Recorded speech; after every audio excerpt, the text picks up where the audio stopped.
जय सियाराम मित्रों। आज हम एक विशेष योग लेके आए हैं आपके द्वारा शेयर करने के लिए। विष योग या वैधव्य योग। विष योग या वैधव्य योग जिसकी भी कुंडली में ये योग बनता है वो भौतिक जीवन में अर्थात दाम्पत्य जीवन में जो है बहुत परेशान होता है। उसका जो दाम्पत्य जीवन है वो बहुत ज़्यादा संघर्ष में रहता है। कैसे योग बनता है आज हम उसी ऊपर चर्चा करेंगे। जब ये योग बनता है तो वो बहुत ज़्यादा क्या करता है, पति पत्नी में अनबन करवा देता है, रोगी बना देता है एक दूसरे को। कलह कलेश करने वाला पति मिल जाता है या पत्नी मिल जाता है, व्यभिचार करने वाला पति मिल जाता है या पत्नी मिल जाती है। ठीक है, बात कहाँ तक आ जाती है, तलाक तक। जब तलाक हो जाता है, कई बार ये योग इतना भयानक हो जाता है कि हमने देखो कहीं कहीं 3 ग्रह लिख रखे हैं। ठीक है, चंद्र शनि के साथ राहु आ जाए, चंद्र शनि के साथ मंगल आ जाए, चंद्र शनि के साथ सूर्य आ जाए, ऐसे 3 ग्रहों का योग अगर बनता हो तब क्या होता है, दोनों में से किसी एक का जान ले लेता है, मार डालता है। इसीलिए हमने इसको क्या कहा है, विष योग या विष माने जहर होता है। विष योग या वैधव्य योग की चर्चा करेंगे। किसी भी कुंडली में अगर ये योग बनता है तो आप उसको तुरंत किसी विद्वान ज्योतिषी से उसकी आप परीक्षण करवाएं। परीक्षण करने के बाद जो उसके उपाय लिखा जाए, उपाय हम आज चर्चा करेंगे क्या उपाय हो सकता है, उसके बारे में आप उपाय सिद्ध तुरंत करवाइए, क्योंकि जितना देर करेंगे उतना ज़्यादा वो असरकारक हो। ग्रह अपना कार्यकाल पूरा करने से पहले उपाय मांगते हैं। अगर उपाय तुम नहीं करते हो जो कार्यकाल पूरा कर लेंगे तो वो फिर उपाय से भी शांत जल्दी नहीं होते हैं, ऐसा ज्योतिषीय सूत्र कहते हैं। आज हमारा पाराशर महर्षि द्वारा रचित जो है होरा शास्त्र के में जो विष योग वैधव्य योग की चर्चा उन्होंने की है, उन्होंने 108 योगों की विशेष चर्चा की है। तो उनमें से एक योग है विष योग या वैधव्य योग। आइए हम इसकी चर्चा करते हैं। आज हमने कोई लगन नहीं लिया है, हमने केवल भाव के ऊपर चर्चा करना है कि किस भाव में ये योग बनता है तो तुम्हें क्या असर क्या लाभ देगा। ठीक है, सूत्र हमारा यह है। सूत्र ग्रह क्या होता करते हैं, चंद्र प्लस शनि से ये योग बन के तैयार होता है। और खराब बहुत ज़्यादा कब बनता है, खराब तो ये दोनों ही हैं, चंद्रमा और शनि। ठीक है, विष योग बन गया तो ये खराब तो करेंगे, लेकिन बहुत ज़्यादा खराब भी अगर करते हैं तो शनि चंद्र राहु ये बहुत ज़्यादा विपरीत। कुछ भाव होते हैं जो खराब 6, 8, 12 और दृष्टियाँ मेन रखती हैं। ठीक है ना, चलिए स्टार्ट करते हैं। लगन भाव में मान लिया चंद्र शनि आपके बैठा हुआ है, कोई भी लगन हो कोई भी नहीं, इसमें कोई असर विशेष नहीं रहने वाला। इतना ही असर करेगा कि जो कल करेगा वो आज ही कर देगा, जो आज करेगा वो कल करेगा, इतना ही असर होता है। ठीक है, तो यहाँ पर क्या करेगा, व्यक्ति के आचरण को इतना बिगाड़ देगा कि व्यक्ति दारू शराब इन सब में, जुआ लत खेलने वाला, इन सब का कर्महीन हो जाएगा, व्यक्ति आलसी हो जाएगा, बहुत बड़ा शारीरिक रोग मिल जाएगा उसके, मानसिक विकार उत्पन्न हो जाएगा, डिप्रेशन का शिकार हो जाएगा। वो हर किसी को जो है उल्टा सीधा बोलने वाला हो जाएगा, कहने वाला हो जाएगा, किसी प्रकार सफलता का मुंह नहीं देख पाएगा ऐसा व्यक्ति। और अगर चंद्रमा और ये तीनों ग्रह यहाँ बैठ जाते हैं, सूर्य भी अगर यहीं बैठ जाता है तो वो क्या करेगा, उसकी स्थिति और ज़्यादा उस क्षेत्र को भी ग्रहण कर लेगा और वहाँ खराब कर देगा। ठीक है, दूसरे भाव में अगर ये विष योग बनता है, सबसे पहले इसे देखना है यहाँ पर क्या है कि सूर्य मंगल, ठीक है, सूर्य मंगल और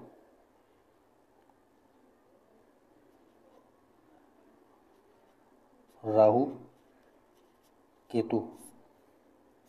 ठीक है, इन 4 ग्रहों में अगर ये इनके साथ ये 4 ग्रहों में से कोई एक शामिल हो जाए तब ज़्यादा योग भयानक होता है।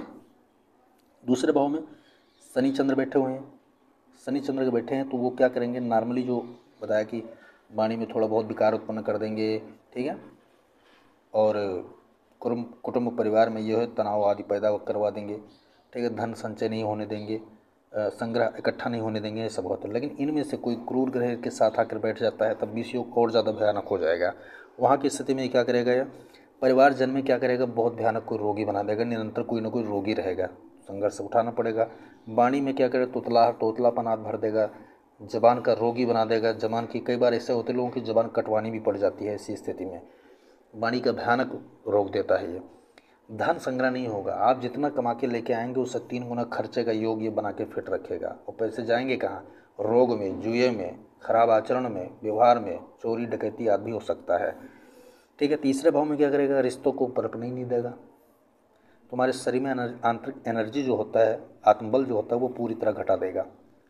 आप अपने आप को हारा हारा महसूस करेंगे। बीमारी होगा अलग है वो, ठीक है ना। और यहाँ पर भाई बहनों से अनबन करवा देगा। पड़ोसी भी होगा, उससे आपका नहीं बनेगा। कभी भी आप छोटी मोटी इच्छाओं को पूर्ण नहीं कर पाएंगे, छोटी छोटी इच्छाओं के लिए तरसेंगे आप। बहुत दयनीय स्थिति यहाँ बना देगा। चौथे भाव में अगर ये बनता है योग, तो भूमि भवन वाहन माता का भाव ये माना जाता है, जनता का भाव ये माना जाता है। ठीक है। रात्रि का निर्णायक भाव होता है। तो चंद्र और शनि दोनों रात्रि के कारक होते हैं, तो रात्रि में बहुत ज़्यादा हानिकारक ही उत्पन्न करेंगे। ठीक है। इन्हीं क्षेत्रों में उनको नुकसान कर देंगे। आप वाहन से जा रहे हैं तो दुर्घटना आदि का योग बना सकता है। अगर ये मंगल, राहु और सूर्य इनमें से किसी एक यहाँ शामिल होगी, इनके साथ में बैठ जाए, तो बहुत दयनीय स्थिति में दुर्घटना या प्राण लेने का योग बना देगा। फिर क्या करेगा, माता को अचानक रोक दे देगा कोई भयानक, मकान बनने नहीं देगा, मकान बना हुआ रहेगा वो गिर सकता है। ऐसी स्थिति यहाँ भयानक उत्पन्न कर देगी। आप सोच नहीं पाओगे ऐसा लाभ या हानि यहाँ प्रकट करेगा। लाभ तो करेगा नहीं, हानि प्रकट करने वाला है। पंचम भाव में क्या करेगा, संतान नष्ट करेगा। एक भी संतान नहीं है, बांझपन का रोग दे देगा, नपुंसक बना देगा। ठीक है। संतान पैदा भी होगी तो वो गलत मार्ग पे चली जाएंगी। आपका जो बना बनाया खेल है वो सारी संतान आपके नाम को मिटा देगी, पूरी तरह बर्बाद कर देगी। कोई घर में उच्च पदस्थ व्यक्ति नहीं पनपेगा, शिक्षा का नामो निशान नहीं रहेगा ऐसे परिवार में जहाँ पर ये योग बनते हैं। ठीक है ना। अगर इनमें से कोई एक यहाँ बैठ जाता है तो और ज़्यादा विकराल स्थिति पैदा करते हैं। षष्ठ भाव में रोग ऋण शत्रु का भाव होता है, ये जनता का भाव होता है, कस्टमर का भाव होता है। यहाँ इससे विपरीत स्थितियाँ, शत्रु से आप घिरे रहेंगे चारों तरफ, और कब मार दें तुम्हें या तुम उनको मार दो, ये ऐसी स्थिति यहाँ पर पैदा हो गई। आप कर्जे में डूबते जाएंगे, डूबते जाएंगे, डूबते जाएंगे, आत्महत्या तक पहुँच जाएंगे आप। ठीक है। रोग ऐसा हो जाएगा तो आपकी जान भी ले सकता है।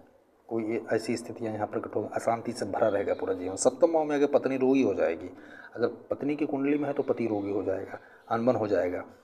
पति पत्नी अगर यहाँ पर कोई एक ग्रह शामिल हो जाए तो वो क्या करेगा, पति और पत्नी में से किसी एक का जान ले लेगा। इसीलिए हमने कहा वैधव्य योग। ठीक है। आगे हम चर्चा करेंगे कहाँ ये 4 योग होंगे जो पत्नी से संबंधित होंगे और पति से संबंधित होंगे। अष्टम भाव ये भी इन्हीं का एक दूसरा रूप है। 12वां भाव इन्हीं का रूप है, लगन भाव। ये 4 भाव होते हैं जो पति पत्नी से संबंध रखते हैं पूरे जीवन में। ठीक है। लगन शरीर हो गया खुद का, ये दोनों का सामंजस्य हो गया। अष्टम आयु हो गया, और ये हो गया शांति।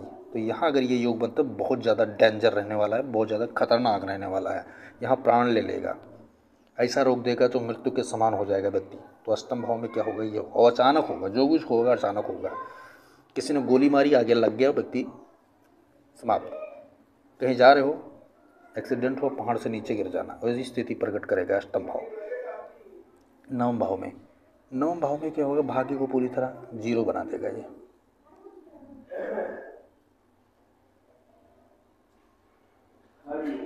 ताला लगा देगा। ठीक है। इस स्थिति में तुम्हारा भाग्य जो है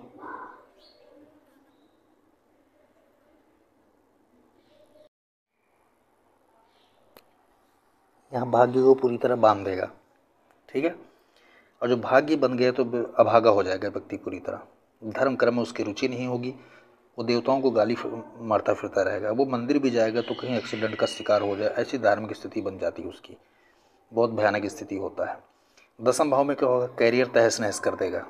10-10 रुपये कमाने के लिए बेचारा परेशान रहेगा।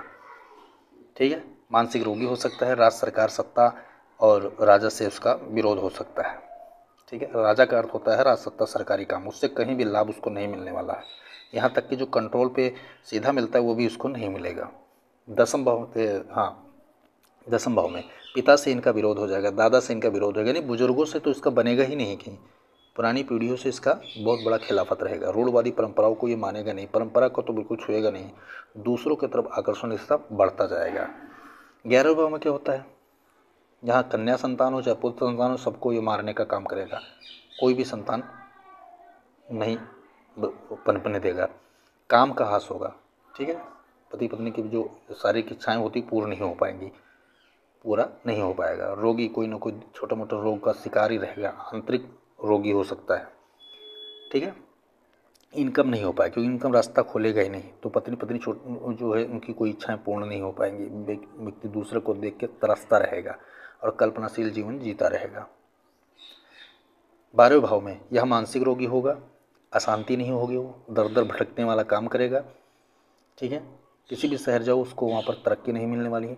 पति पत्नी में कलेश उत्पन्न होगा, एक दूसरे को मरने मारने पे उतारू हो जाएंगे। ठीक है, जेल खाना जेल की यात्रा भी करवा सकता है, क्योंकि फौजदारी मुकदमा आदि का मामला यह भाव होता है। यहाँ पर जाके वो अशांति, फौजदारी मामले, जेल की यात्रा कर सकता है। पुलिस विवाद, कानूनी पचड़े में पड़ता रहेगा, उसका कोई लाभ नहीं होगा, हारता जाएगा। ठीक है, तो हमने क्या कहा था, पति पत्नी संबंधित जो लगन भाव, 12वां भाव, सप्तम अष्टम, ये पत्नी जो है भाव होते हैं। इन दोनों का अगर इसमें बैठा है तो इसकी शांति तुरंत करवा लेनी चाहिए। दूसरा क्या होता है, द्वितीय भाव, द्वितीय भाव, छठा भाव, ये जो होता है ये भी बहुत खराब भाव होता है, इनकी भी शांति अवश्य करवानी चाहिए। इस योग में एक चीज़ खास बात योग और देखा गया है कि जलीय जंतु के काटने से व्यक्ति की मौत ज़्यादा होता है, जैसे सर्प आदि काट लें। ठीक है, किसी जंतु, वनस्पति आदि से शिकायत इनको ज़्यादा होता है। शरीर में उन तत्वों की कमी हो जाएगा, जल तत्वों की कमी हो जाएगा और वायु तत्वों की कमी हो जाएगा, जिसके कारण व्यक्ति धीरे धीरे शरीर खत्म कर लेता है। ऐसे भयानक प्रकार के रोग होते हैं।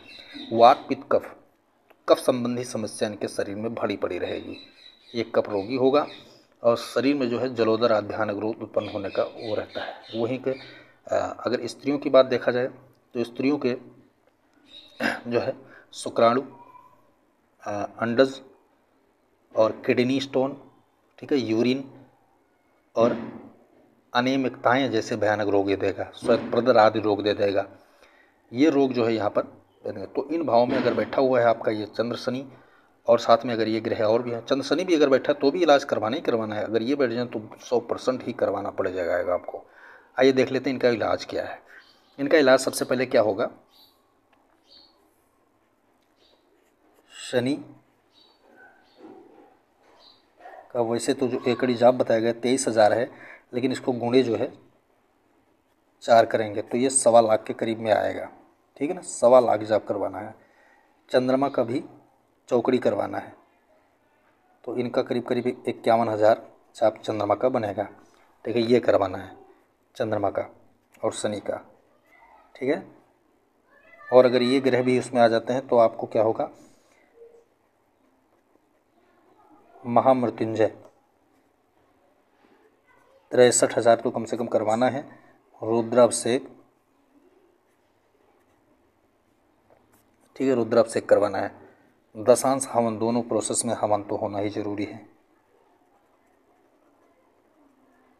दशांश हवन। ठीक है, ये इनका विशेष तौर पर होना है। ऊपर से क्या होगा, जब ये इलाज हो जाए उसके बाद भी दशा महादशा अंतरदशा में जब भी एक ग्रह आएंगे तो परेशान करेंगे, उसके लिए आप अपने पास रुद्राक्ष रखें, शनि का भी और चंद्रमा का भी, यानी पंचमुखी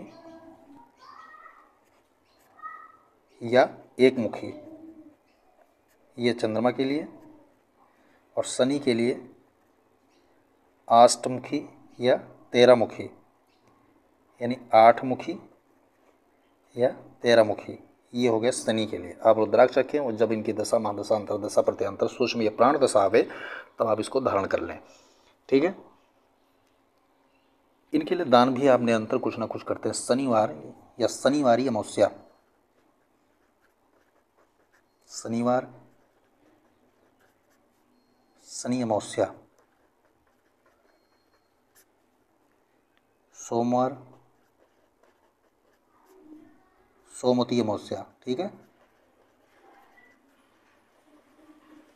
अमावस्या में इनका दान अवश्य करें। इन ग्रहों का जो है दान अवश्य करें।